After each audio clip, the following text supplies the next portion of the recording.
Halo Sobat Matematika, kembali lagi di Ordinat, obrolan di Departemen Matematika. Kali ini bersama saya Vina. Nah, kita saat ini sedang tidak di Jogja ataupun di UGM karena kita sedang ada kegiatan juga di Solo begitu.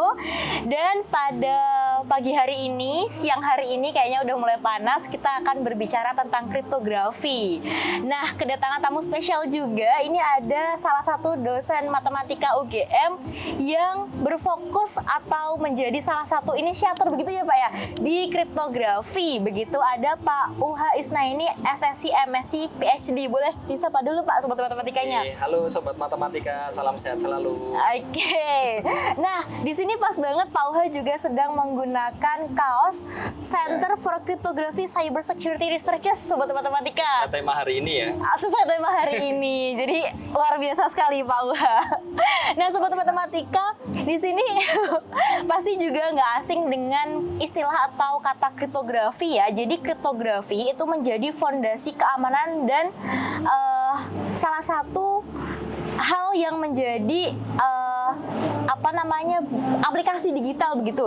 Dia menjadi bagian dari aplikasi digital mulai dari pesan rahasia hingga keamanan transaksi online dan teknologi blockchain. Nah, dalam dunia yang semakin canggih ini dan semakin rentan terhadap ancaman cyber, kriptografi memiliki peran sentral dalam menjaga keamanan informasi dan komunikasi. Sebenarnya di sini saya juga nggak ngerti-ngerti banget sih Pak kriptografi itu apa. Nanti kita obrol lebih jauh ya Pak. Sering pakai juga, nah nggak sadar kita sering pakai. Tidak mau sekarang kan. Nah, boleh dijelaskan dulu Pak, gimana sih maksud dari kriptografi itu dan aplikasinya itu seperti apa? Karena kan kalau seperti saya kan nggak ngerti nih gimana aplikasinya seperti itu. Silakan Pak Uha. Oke, terima kasih Mbak Vina. Jadi kalau kita melihat dari asal katanya sendiri ya, itu kan dari kriptos dan grafin. Yes. Jadi kriptos itu ya intinya dia tersembunyi, rahasia kan. Grafin itu adalah tulisan. Jadi dari katanya itu saja kan seperti yang disampaikan tadi kan sudah kelihatan. Jadi kita mempelajari teknik-teknik bagaimana caranya menyembunyikan atau merahasiakan pesan yang kita punya tuh kan. Jadi pengennya itu kan ya contohnya lah, kita pasti ada rahasia kan yang pengen kita sembunyikan. Paling mudah ya misal PIN kita kan. Nah itu kan kalau misalkan diketahui orang lain, wah bahaya kan. Uangnya bisa hilang. Nah itu kita perlu ya adalah beberapa ini untuk yang diaplikasikan sehingga ya itu tadi kita bisa mengamankan data yang kita punya. Jadi ilmunya sangat ini ya beragam sekali ya. Karena kan konteksnya kan macam-macam, nggak cuma matematika, tapi kan ya kalau tadi kan bisa melibatkan komputer, statistika dan lain-lain juga. Oh, oke, luar biasa ya Pak. Sebenarnya kita sudah pakai ya, tapi nggak sadar aja begitu. Nah, sebenarnya ini pertanyaan yang kadang-kadang orang tuh juga bingung Pak. Apa sih yang membuat kriptografi itu menjadi bidang studi yang menarik bagi Pak Uha begitu? Karena kan kalau misal kita melihat secara umum kan kayaknya masalah keamanan itu kan kayak Sandi Simapor di Pramuka tuh loh Pak, iya kan ya? Nah, kira-kira tuh menariknya seperti apa Pak? Apa bedanya juga gitu? Jadi salah satu yang bikin menarik itu sebenarnya gini ya, kalau kita lihat kan perkembangan zaman kan selalu fluid, jadi benar-benar inilah sangat dinamis sekali. Jadi salah satu yang buat menarik adalah ya bisa jadi ya kayak semafor lah. Kalau kita yang nggak paham ya anggapnya mesti udah aman kan. Tapi buat yang orang lain yang sudah paham sandinya, nah, misalkan ada seseorang mengirimkan pakai itu ya jadi ketahuan. Nah itu salah satu bagian yang sangat menariknya di sana. Bahkan kadang-kadang itu yang nggak kita sadari adalah ketika misalkan kita ngirim suatu data, itu kan ada sinyalnya. Jadi bahkan seperti panjang datanya, terus panas yang dihasilkan dan yang lain-lain, itu bahkan sampai banyak juga yang menganalisa, mencari celah di situ supaya bisa untuk breaknya. Nah, jadi salah satu yang bikin menarik karena dia dinamis, kita juga jadi tertuntut untuk ya gimana caranya berpikir kalau ya ini mungkin bisa jadi ya di ini bisa jadi nggak aman lagi, terus gimana cara biar lebih amannya lagi, bikin lebih efisien. Nah itu salah satu hal yang jadi challenge dan ya khususnya bagi orang matematika pasti tertantang.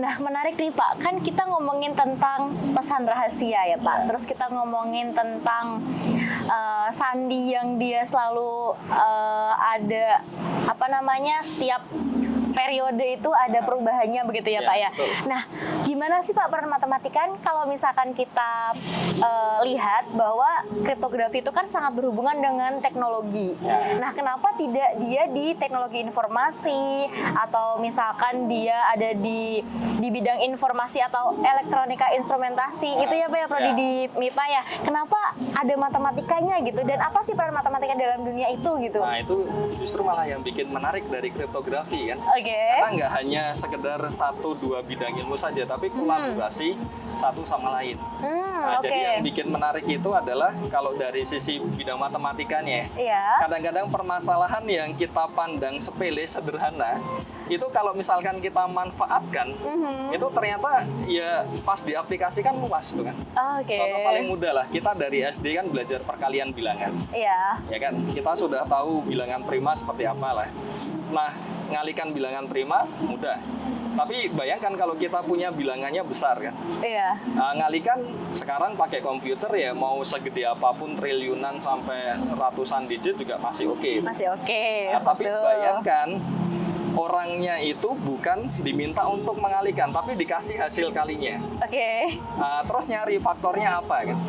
Oh itu kan luar biasa kan? Iya. Nah itu salah satu problem matematika yang kelihatannya sederhana dan itu malah jadi menarik karena ya setidaknya sampai saat ini kalau misalkan melihat ini ya yang terkait dengan integer factorization itu ada kompetisinya dan price-nya itu sampai 500.000 US dollar kalau nggak salah. Gede banget ya Pak? Gede banget. Kenapa? Karena masalahnya problem itu yang digugakan saat ini ya yang paling banyak dipakai kan RSA. Nah itu di berbagai lini kehidupan kita banyak dipakai di situ dan tanpa kita sadar ya. Contoh yang lain yang sederhana lagi yang masih berkaitan perkalian, kalau kita memangkatkan suatu bilangan itu kan mudah. Terus di modulo itu masih oke. Bayangkan kita mangkatin sampai triliunan, kita disuruh nyari pangkatnya itu berapa kan? Jadi kita dikasih hasilnya nih. Terus habis itu nyari pangkatnya. Wah itu kan luar biasa mati-matian kan? Sangat mati sih Pak, langsung mati sih, bukan mati-matian lagi. Jadi ada problem-problem matematika yang kelihatannya sederhana, itu yang salah satu yang bikin ini ya, kelihatan peran matematikanya. Tapi ketika itu diaplikasikan, ya tentunya ini masih agak disimplifikasi ya, supaya mudah diterima aja kan. Nah nanti mesti ada beberapa pengembangan, contoh yang lain lah. Kita belajar matriks, kita punya perkalian matriks. Ya kalau ngalikan, kita punya hasilnya, ya mencari yang pengalinya itu kan juga relatif mudah. Tapi bayangkan setelah dikalikan ditambah suatu error-errornya kecil, kan dia geser sedikit. Iya benar-benar. Tapi sedikitnya itu tadi, kalau matriksnya besar, dimensinya besar, itu juga jadi problem untuk balikinnya gimana. Dan mau diakui atau tidak, itu yang baru saja distandarisasi. Itu ada beberapa algoritma kriptografi yang berbasis lattice, yang nantinya kemungkinan besar ada banyak sekali yang akan bergeser ke sana. Nah itu pakai permasalahan matematika yang seperti itu. Luar biasa ya Pak. Kan? Jadi ya gimana caranya supaya ketika kita mau ngirim itu, kita mentransfernya itu relatif mudah. Tapi kalau ada orang lain yang berusaha intercept, nah gimana caranya biar ya dia itu kesulitan untuk nge-break-nya tadi. Dan itu matematika problemnya itu banyak yang banyak deh Pak. Banyak. Semakin didalami semakin terjerumus ya. Dan ini nagih itu. Nagih, bener luar biasa. Kalau ngelihat feedback ya beberapa siswa SMA itu kan kadang-kadang ini belajar matematika ini buat apa, belajar matriks buat apa. Nah salah satunya yang bikin saya senang itu adalah kita jadi lebih tahu tuh kan manfaatnya buat apa. Contohnya lah Mbak Vina dulu kan ininya aljabar ya satunya kan. Nah itu kan belajar struktur aljabar. Nah, ya coba bandingkan aja belajar struktur aljabar dikasih definisi, teorema dan sebagainya kan, dibanding dengan ini bisa diaplikasikan di sini. Terus kemudian manfaatnya ini kan feel-nya pasti beda. Feel-nya beda, setuju Pak, setuju banget. Nah, itu peran matematikanya. Luar biasa banget ya semua matematika ya. Nah, kriptografi itu kan tentunya memainkan peranan yang penting ya Pak dalam keamanan data dan informasi di era saat ini ya, era digital begitu. Nah, risiko apa sih Pak yang mungkin timbul tanpa adanya kriptografi ini sendiri gitu? Kalau kira-kira kita berbicara resiko itu sebenarnya faktornya banyak. Jadi kalau kita melihat yang terjadi saat ini itu sebagian besar, hampir semua bahkan, itu kendalanya itu sebenarnya di human error-nya kan. Jadi entah itu pas mengaplikasikan ada celah, entah itu ya mungkin ada, ya contohnya lah ada pernah kasus dari admin nge-save data pentingnya itu di laptopnya, terus kemudian dia ngakses lewat wifi umum, dan akhirnya bobolnya dari situ. Itu banyak terjadi. Nah, cuma yang mengerikan adalah kalau yang human error tadi kan ya salah satunya ini ya, kita bisa men-train orangnya. Nah, yang jadi masalah adalah gimana kalau misalkan sistemnya itu dengan suatu metode tertentu, ya meskipun kita aplikasikan dengan baik masih bisa break. Ya, itu kan seremnya di sana kan. Dan itu ke depan akan ada potensi untuk ke arah sana. Karena yang banyak kita gunakan sekarang itu ya ada potensi lah yang kita biasa kenal kan yang serangan kuantum. Nah, cuma memang sampai sekarang kan ya kabarnya belum ada komputer kuantum yang sampai tahap itu. Cuma kan ya namanya orang nyerang diserang itu kan ya pasti kan nggak, ya contoh lah kalau waktu di debat itu kan kan menyampaikan terkait dengan strategi penyerangan, strategi pertahanan itu kan nggak semua di-reveal kan. Benar. Bisa jadi di dunia ini andai kan ada yang punya komputer yang capable, yang komputer kuantum itu kan nggak ada jaminan mereka mau nampilin kan. Nah, makanya kan kita harus siap-siap. Nah, itu salah satu yang menjadi dasar kenapa kok sekarang banyak pengembangan, khususnya penelitian yang mengembangkan sistem kriptografi itu yang aman terhadap serangan kuantum. Nah, itu salah satunya. Jadi sebelum era itu datang, kita udah siap-siap dulu kan. Sedia payung sebelum hujan. Nah, entah hujannya kapan kan. Setuju sih Pak. Kelihatan mendung itu kan, ya entah hujan tanda bawa aja. Bawa aja payungnya ya Pak. Itu yang salah satu resiko yang serem sekarang. Dan salah satunya yang diantisipasi kalau dari pemerintah Indonesia sendiri, kan juga menerapkan ini ya, kriteria algoritma kriptografi minimal yang harus dipenuhi lah sama ya apapun, dari perbankan, dari semua industri, pemerintah gitu kan. Jadi karena ada beberapa algoritma yang ya dulu mungkin aman, tapi ya ada beberapa yang memang apa ya, dengan perkembangan yang lebih lanjut itu beberapa ada yang bisa di-break bahkan pakai komputer yang 50 jutaan. Nah, itu salah satu yang harus diantisipasi juga. Jadi ya ketika kita mengikuti regulasinya nanti itu kan salah satunya supaya ya menjamin lah agar kita tuh lebih feel-nya itu lebih ngerasa nyaman kan. Oh, data kita aman di situ. Luar biasa ya Pak Wah ya. Ternyata begitu pentingnya kriptografi ya Pak ya. Nah Pak Wah ini kan sudah berkecimpung di penelitian tentang kriptografi kan sudah berapa tahun berarti Pak? Nah, sebenarnya saya tidak terlalu lama karena kalau lihat dari background studinya, kan saya S1 dan S2 kan lebih banyak ke aljabar. Untuk S3-nya kan ke teori bilangan. Dan ternyata setelah lulus S3 itu merasa sekali kan, ternyata ini benar-benar dasar yang banyak digunakan untuk belajar kriptografi. Berarti dari sampai tahun 2020 ya. Dari teori bilangan terus ke kriptografi begitu ya Pak ya? Ya, tapi itu juga banyak struktur aljabarnya juga yang digunakan. Nah, kira-kira gimana sih Pak penelitian dalam pengalaman penelitian gitu dalam dunia kriptografi yang dialami Pak Wah sendiri? Apakah harus menggunakan materi-materi yang advance banget dari matematika atau seperti apa Pak Wah? Nah, jadi kadang-kadang itu yang menarik seperti ini. Ada beberapa ide itu yang ya ide awalnya sederhana kayak itu tadi lah yang di awal disampaikan kayak faktoran bilangan. Idenya simple. Tapi kan eksekusinya kan nanti bisa macam-macam. Jadi tidak semua part itu harus advance. Nah, contohnya seperti yang serangan kuantum yang saya sampaikan tadi, itu kalau kita lihat sebenarnya metodenya itu kan sebenarnya kayak di teori bilangan biasa. Jadi teori matematikanya itu simple. Tapi ketika ya ada orang fisika yang mandang itu menggunakan komputer kuantum, feel-nya jadi beda. Setuju. Nah, itu hal-hal yang yang membuat makin menarik lagi. Jadi tidak semua part itu ya terus advance itu tidak. Meskipun ya faktanya kalau yang dijumpai sekarang ya tidak banyak yang berani ngambil ke kriptografi. Iya. Karena mesti mikirnya ya itu tadi, wah saya nggak bisa ngoding. Saya salah satunya, Pak. Itu banyak loh. Jadi ditawarin berani nggak ngambil ini yang terkait kripto. Wah nanti kalau ngoding bla bla bla dan sebagainya. Jadi ya intinya tidak semua part itu advance. Cuma memang harus diakui ya itu tadi dari awal kan penekanannya multidisiplin. Nah, jadi ya semacam 50-50 lah. Jadi ada yang bagian yang relatif mudah, tapi ada yang memang ya kita butuh. Kayak misal inilah kalau mau benar-benar komprehensif kan harus belajar statistik, belajar tingkat resiko aktuari ya. Iya.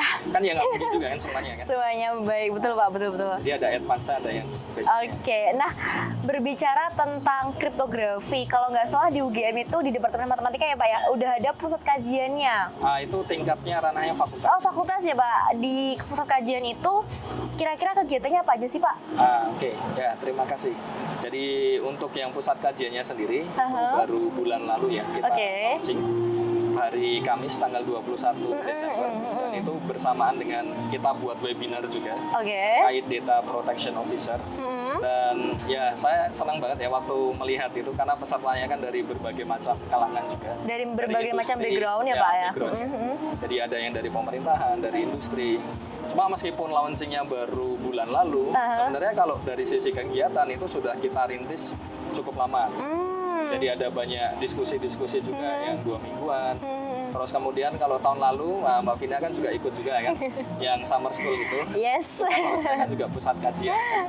Itu kita mendatangkan pakar-pakar kripto, terus yang coding juga, number teori yang di sana karena memang backgroundnya banyak number teorinya juga. Kalau kita mau mandangnya dari sudut pandang matematika ya, nanti kalau sudut pandangnya ilmu komputer mesti beda lagi. Ya. Jadi kegiatannya macam-macam.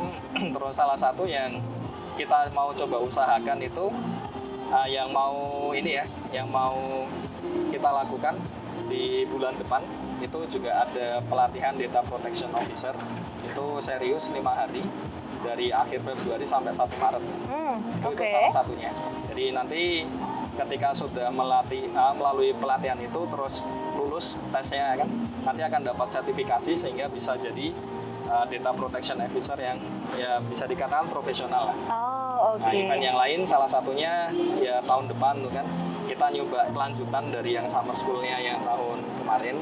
Jadi kita sedang menyelesaikan lah kan proposal sudah kita submit sudah ini di tahun depan Sipaskul. Jadi kita mendatangkan berbagai ahli juga. Tapi ini fokusnya lebih banyak ke teori bilangannya ya. Oke. Cuma tetap ada beberapa part yang kita aplikasikan di kriptografi. Nah itu dari banyak pakar lah dari Eropa banyak yang akan kesini langsung. Luar biasa banget. Jadi ini boleh kan ya sekalian boleh. ini kan Silakan Pak, silakan boleh. Jadi ya silakan nanti untuk yang berminat bisa coba lihat ini ya IG-nya Departemen Matematika ya karena pasti akan dipublish di sana kan. Pasti. Oke, nah Pak Uha berbicara tentang kegiatan summer school yang kemarin ya Pak. Kemarin kan banyak sekali teman-teman yang dari luar negeri juga ya Pak ikut gitu bergabung tapi ternyata mereka semuanya itu tidak semuanya itu mahasiswa matematika gitu Pak. Ada yang ilmu komputer dan lain sebagainya gitu ya Pak ya. Nah, gimana sih Pak hal yang bisa mereka lakukan gitu? Kira-kira apa yang harus mereka jangkau atau pelajari gitu biar bisa terlibat dalam penelitian ataupun proyek kriptografi terlebih mungkin karena di fakultas kan ada pusat kajiannya. Mungkin ada beberapa mahasiswa juga dari dalam atau luar negeri yang kepengen bergabung gitu dalam proyek maupun penelitian seperti itu Pak. Kira-kira apa yang bisa mereka lakukan gitu? Apakah menghubungi Pak Uha dulu atau seperti apa Pak? Ya salah satunya itu bisa menghubungi salah satu dari pengurus yang pusat kajian. Terus juga bisa ikut aktif ya ketika ada pertemuan. Itu kan salah satu yang bisa mendorong. Contohnya misalkan yang summer school tadi itu kan lumayan bisa bertemu dengan pakar-pakar yang tidak hanya dari Indonesia kan. Jadi kalau di Asia Tenggara itu saya melihat salah satu yang sangat berkembang itu di Singapura. Kalau di Timur Tengah ya mungkin seperti Israel, Iran. Wah yang tegang sekarang. Oke, berarti tidak terbatas untuk mahasiswa Ya, matematika semua di boleh. Indonesia, tapi semua orang berbagai teknik, background ya itu bisa juga. dari luar negeri juga bisa ya Pak ya. Sangat Oke. memungkinkan. Nah, mungkin ada kontak yang bisa dibagikan Pak biar mereka kalau misalkan yang saat ini mungkin dari Korea bisa lihat gitu, terus kemudian ingin bergabung, kira-kira menghubungi kemana ya Pak? Ya, jadi untuk yang dari pusat kajian sendiri, untuk ketuanya ada Profesor Indah Emilia Wijayanti. Jadi nanti mungkin bisa ditambahkan di caption aja supaya Oke. memudahkan alamat emailnya. Oke, siap. Kalau email kan aman lah, untuk kontak kapanpun kan relatif lebih nyaman. Oke. Dan yang pasti jangan lupa follow IG-nya Departemen Matematika, karena kalau ada kegiatan pun juga akan dipublish di sana. Sehingga untuk yang kegiatan-kegiatan yang sifatnya publik free itu kan ya udah join aja. Karena kita akan share link ke misal Zoom atau yang lain. Oke, luar biasa sekali hari ini Pak Uha. Terima kasih. Seru sekali obrolannya. Bahkan saya yang mahasiswa matematika aja tuh kayak, oh iya ya. Baru nggak hari ini? Baru nggak ya. Oke, terima kasih buat hari ini Pak Uha. Semoga kita bisa berkolaborasi lagi ke depannya dan teman-teman juga yang tertarik dengan kriptografi bisa menuju ke jalan yang benar gitu ya Pak Uha. Betul tadi. Nah, oke, terima kasih Pak Uha. Dan untuk sobat matematika, terima kasih buat yang sudah menonton sampai saat ini. Jangan lupa like, comment, and subscribe.